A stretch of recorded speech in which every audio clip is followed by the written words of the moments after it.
If you've never seen the movie The Godfather and you're kind of debating, you're on the fence of whether you should watch it or not, I'm going to give you 4 reasons right now, especially if you're an entrepreneur or an investor, why you should watch the movie The Godfather.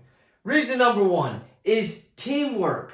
There's so much teamwork that involves. If you're a small business owner and you're like, hey, I do everything myself. I'm the cook, cleaner, and bottle washer of my business, and I do everything myself. Well, you have to watch The Godfather because they have so many people doing everything. You see Vito Corleone, who's the Godfather. He's over the entire operation. He's over there at the very first scene. He's like, hey, why don't you come over here? Okay, I need you to go and do this. Okay, I need you to go do this. I need you to go do this. I need you to go and do this. And he's sending people off. He's like, I need you to talk to this person who's going to then talk to this person. And it's like so many different people are involved. And he's sitting back from this position of leadership and he's directing people where to go.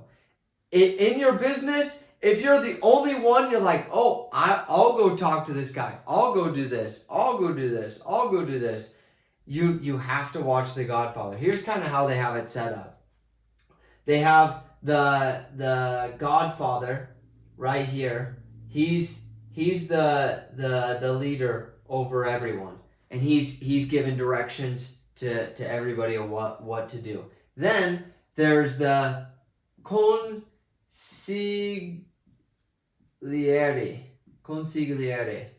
like that. He's like, this is a counselor, okay? He's off to the side. He gives counsel to the Godfather, and in the movie, he's also the attorney for the family, and so he's giving counsel. He's like, hey, I think, have you thought of this? Have you thought of this? Have you thought of this? If you don't have your own consigliere, or your own counselor, your own mentor, your own an investor could go right here. If you don't have somebody giving you advice, you better get one of these quick, okay? Then they have other positions that go down from here. You could have, let's say, I don't know what this position is in the movie per se, but in a business, this would be more like a president's role. And this would be more like an owner. And then they have the different person over, they have an attorney, and they have accountants, and they have their goons, who are the guys like the hitmen. They go and take care of people. They give them the offers that they can't refuse. Well, actually, they don't give the offers, but they go out and they take care of people if they need to be taken care of. And they have other people who are, let's just say, I don't know, another area of like, I don't know, let's say judges. Okay.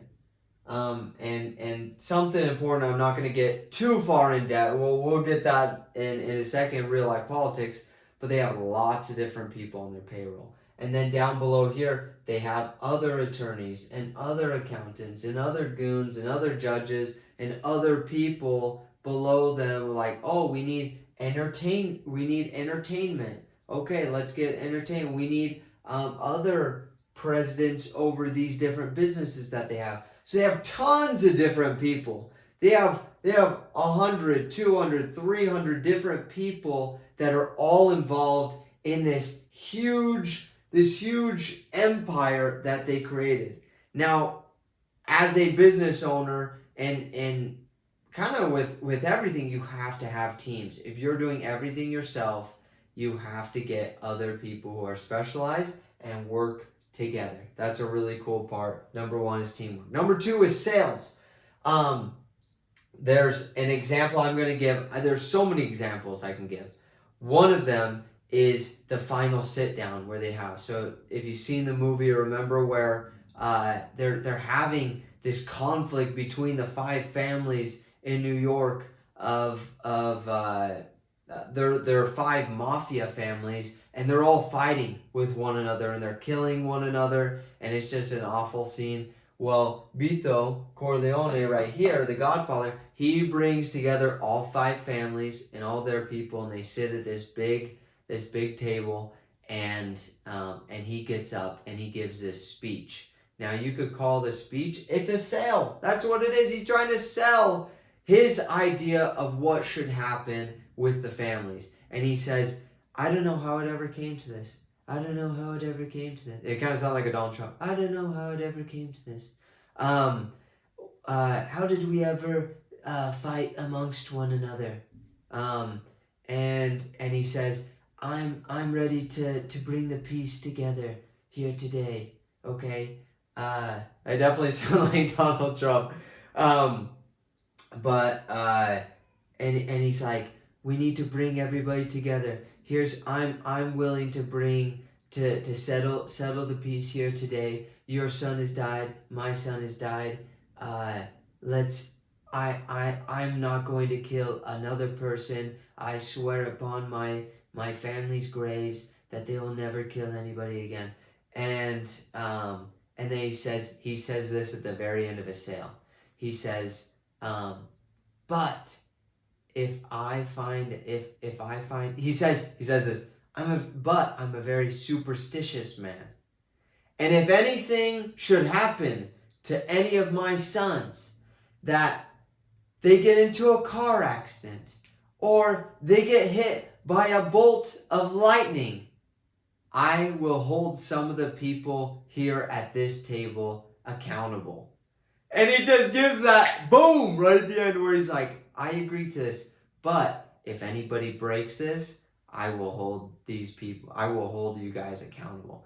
Like, whew, that's a really good sale. And everybody's like, okay, let's go ahead and do it. And they all hug. And he makes the sale. It's so good. Okay, so many other parts. You have to, when watching this movie, you have to stop it about every 5 minutes, every 4 minutes, and analyze, okay, what's going on? Why did he say this? Why did they walk down this dark tunnel? Why did they go over here and not over here? Why did the guy flip a U and why did he go to New Jersey instead of New York? You have to analyze all these different things because it's a very analytical movie. Which brings me to my next point. There's a lot of strategy involved, so you have to stop it. You have to look at what's going on in the strategy, and it helps you strategize in your own life, okay? I'm looking at this, and I started looking at my own life as a chessboard. I'm like, okay, I'm gonna move here, and I'm gonna move here, and I'm gonna move here, and I'm gonna move here, and you have to play audibles. You're like, oh dang, this guy moved over here. Okay, I have to adjust my plan. Let me go over to the left side. Let me sweep behind. Same thing in this movie. There's one instance where what happened? So Michael goes and he goes. His dad's in the hospital. He's almost killed by one of the other families, and he goes to the hospital, and the cop shows up, and he's like, I need you to get out of here. And he's like, why did you take policemen away from being with my father? He's like, that's none of your business. And he's like, how much are the other families paying you? He's like, oh, why you little? And he nails him right across the face. And he just has this massive black eyes. The cop, the chief of police is with one of the mafia groups, and they paid him out, okay? So Michael, who gets nailed in the face, who's trying to protect his dad, goes back to his house with his other brothers there, and his one brother is furious. He's like, we gotta kill that cop. Nobody hits my brother like that. I can't stand it. And then the other brother's like, whoa, you're off the rails. No, we can't kill a cop. Nobody's killed a cop. In 20 years, we'll be ousted by the 5 families, and you're just off your mind. And they're just again, emotions. They're up here, okay? Then Michael, he's just sitting there. He's quiet. And he's like, you know what? We do need to kill this cop. And here's why. We're not talking about a legitimate cop. We're talking about a cop that's now involved in drugs, and now that's involved in crime. This is a dirty cop. And he's like, and won't that make a good story, Tom? We have writers from the newspaper, we have them on our payroll, right? And Tom's like, yeah, we do. He's like, that would make a good story. He's like, let's go ahead and do it. And he's like, it's not personal, Sonny. It's just business. It's just business. It's not personal, Sonny. And Sonny is his brother who's freaking out. It's so interesting. And all the brothers like, yeah, we should kill the cop. We should do it. So interesting. When you rewind a little bit, you're like, wait. Sonny, the older brother, said, let's kill the cop first. And everyone's like, no, we can't do that. You're crazy.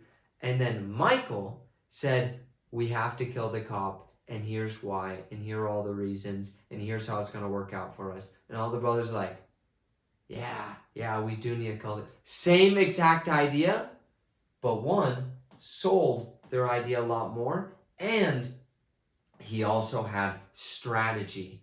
And it wasn't personal. So many times in business and in family life, we make these personal decisions because it's what we want to do. I want to get revenge on this cop. Versus, what's the best decision for the business? What's the best decision for the group? You might have a president of a country that makes these personal decisions. They're like, I want to do this for me and my glory. Versus, what's the best decision for the country? Okay, you have to think very strategically. And the last part is why I love this movie. There are many other reasons. I could have put 20 more reasons on here, but you're going to have to watch the movie in order to find those other reasons for yourself. What are those other things? But it's real life politics. And probably the best example in the movie, and many different examples of what actually happens in real life. I think a lot of times we watch these movies and we say, oh, that's just Hollywood. They're just making stuff up. They're so good at screenwriting, and they're so good at copywriting, and that stuff never happens in the real world. Oh, really? Does it not? Okay. And there's a very important part in the movie where Michael is coming up through the ranks, and he's going to take the Godfather's spot. And Michael's sitting there with his girlfriend, and his girlfriend isn't a part of she isn't Italian, she isn't a part of the life, and he's talking with her, and he's like, my father is just like any other. My father right here is just like any other legitimate businessman or statesman. He runs his businesses and he does all these other things just like any other legitimate statesman. And she said, what's her name? Kay turns to Michael and says, you know how naive you sound, Michael? And he's like, what are you talking about? Yeah, senators and presidents don't go about having people killed. And he turns to her and he says, oh, really? Who's the naive one here, Kay? Who's the naive one here, Kay? Senators and presidents don't have people killed. Who's the naive one here? And if you don't believe me, go ahead and do your research. Find out. Politics is not a pretty game. It's not a coincidence that there are 57 people linked directly to the Clintons that have committed suicide. These things aren't coincidences, and they're not the only ones. It's not like I'm singling them out. There are many other people in this whole thing, and it just goes into what politics are really like, so that you can kind of prepare and you can see versus going into the world naive. These are the 4 reasons I love The Godfather: teamwork, sales, strategy, and real life politics. If you haven't seen the movie, go ahead. Rent it or buy it. It's so worth it. I've seen it 4 times myself just in the past year alone. That's how good it is. I would say it's probably one of the top, if not the best movie for entrepreneurs and strategists. So I highly recommend going ahead and watching it.